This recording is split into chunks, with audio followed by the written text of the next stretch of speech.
Des gestes répétitifs, mais doués de cette précision qu'exige son travail.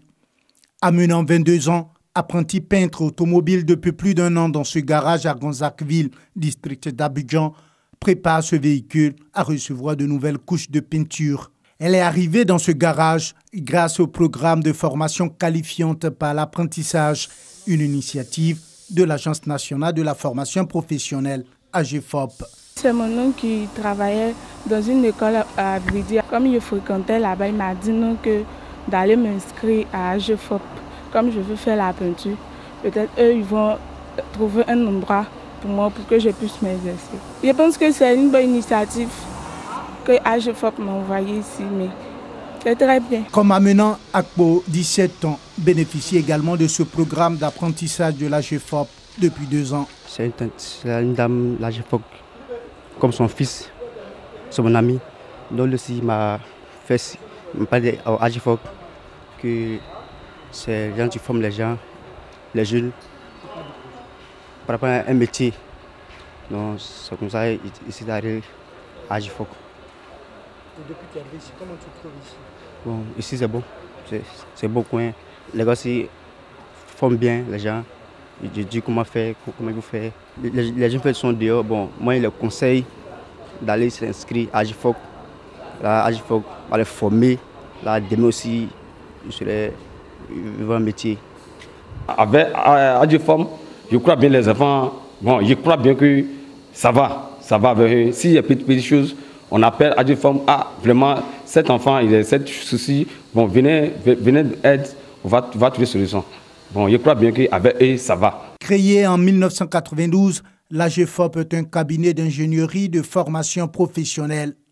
Renforcement de capacités, certification des compétences, conception des dispositifs de formation sont, entre autres, des domaines d'intervention de cette agence qui accompagne le développement de la Côte d'Ivoire depuis 25 ans. Par des actions de formation insertion, nous avions véritablement réalisé un effectif assez important de 37 500 jeunes qui ont bénéficié de formation.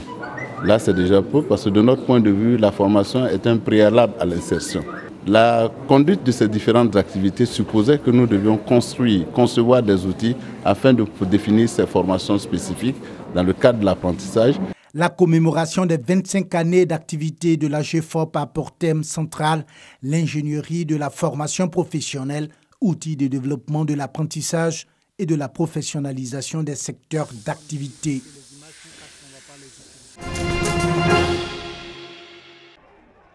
Le Williamsville Athletic Club entame la rencontre par des occasions nettes de but qui sont malheureusement gâchées par ses attaquants. 13e minute, les garçons du coach Abiyao trouvent le chemin des filets. Sur une belle combinaison, le ballon parvient à Ndakwadjo Jean-Francis qui de l'intérieur du pied va marquer. 49e minute, sur une balle arrêtée, Etienne Kwaku dépose un ballon sur la tête de Zambi Roland qui double la mise 2-0. La moisson est acceptable, mais il existe quelques regrets. Il faut dire que je ne suis pas totalement satisfait parce que un match de Coupe d'Afrique, si vous avez la possibilité de marquer beaucoup plus de buts, il faut le faire chez soi avant le déplacement. Mais je pense que aussi en Coupe d'Afrique, mener 2-0 chez soi est un bon résultat. C'est un bon résultat puisque nous n'avons pas encaissé. Donc je pense que je ne dirais pas que nous voyageons tranquillement, mais nous avons quand même des arguments. Quand on sera en Guinée équatoriale, on aura des arguments. Une victoire méritée. Je crois que le WAC a fait le match qu'il devait faire. Ils avaient l'avantage du terrain, bien sûr, un vrai avantage puisque l'équipe de Niefang ne joue jamais sur terrain synthétique, donc ils n'étaient pas très habitués. Ils ont mis beaucoup de temps à rentrer dans ce match et honnêtement le WAC a mérité sa victoire en retrouvant son style caractéristique. Depuis quelques matchs ça marchait pas très bien en championnat, mais ils ont retrouvé leur style, leur vivacité, leur jeu enlevé. C'est une équipe qui représente bien la Côte d'Ivoire en Coupe d'Afrique.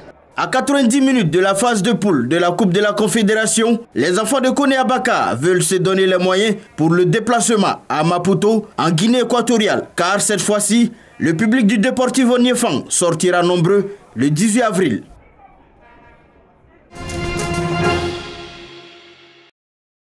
Quels sont les faits? En 2009, Barack Obama le qualifie de politicien le plus populaire au monde. En 2010, le magazine Time le désigne le dirigeant le plus influent du monde. L'ex-président du Brésil, Luiz Inácio Lula da Silva, qui a gouverné le plus grand pays d'Amérique latine entre 2003 et 2010, est depuis janvier sous le coup d'une condamnation. 12 ans de détention approuvés par la Cour suprême. Le 5 avril, l'ancien chef d'État, Lula, nie ces accusations invoquant l'absence de preuves et dénonçant un complot visant à l'empêcher de briguer un troisième mandat 8 ans après avoir quitté le pouvoir. Des débuts professionnels de Lula à la politique. Rien ne le prédestinait à un destin national.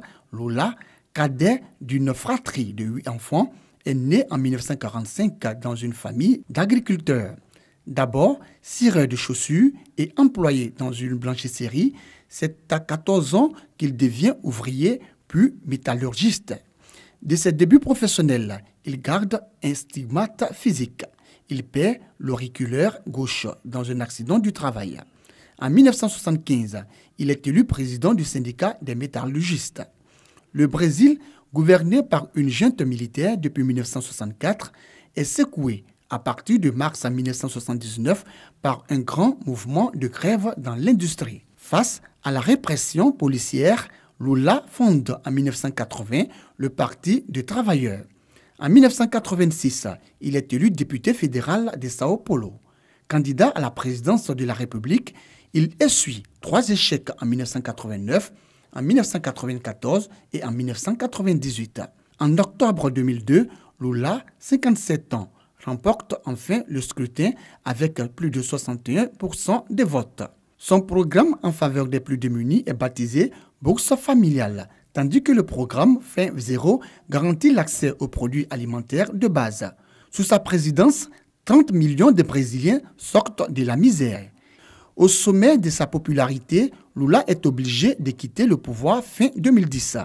La Constitution lui interdit de briguer un 3e mandat d'affilée. Il lègue alors à sa dauphine Dilma Rousseff une croissance économique annuelle de 7,5%.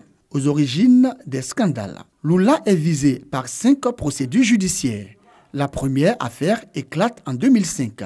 C'est le scandale Mensalão. La justice découvre que le Parti travailleur a versé des pots de vin à des parlementaires pour qu'ils soutiennent les textes présentés par le gouvernement.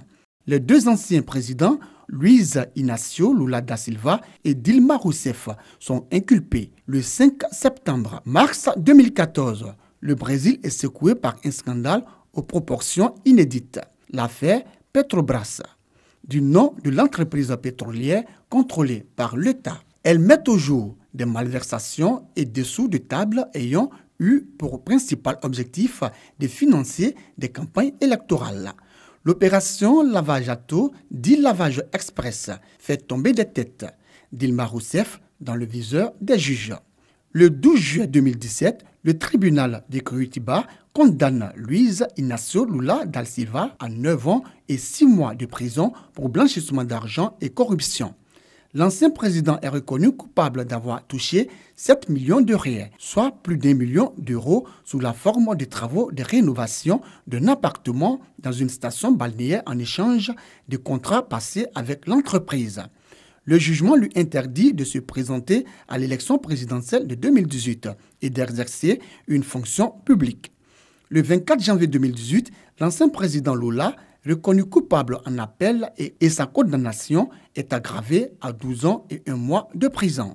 Stratégie pour échapper à la prison. Le 4 avril, la Cour suprême lui refuse sa demande d'habeas corpus, c'est-à-dire le droit de ne pas être emprisonné tant que tous les recours judiciaires n'ont pas été épuisés. Le 5 avril 2018, la Cour suprême donne son feu vert à son incarcération. Le fabuleux destin de Lula vient de s'arrêter net.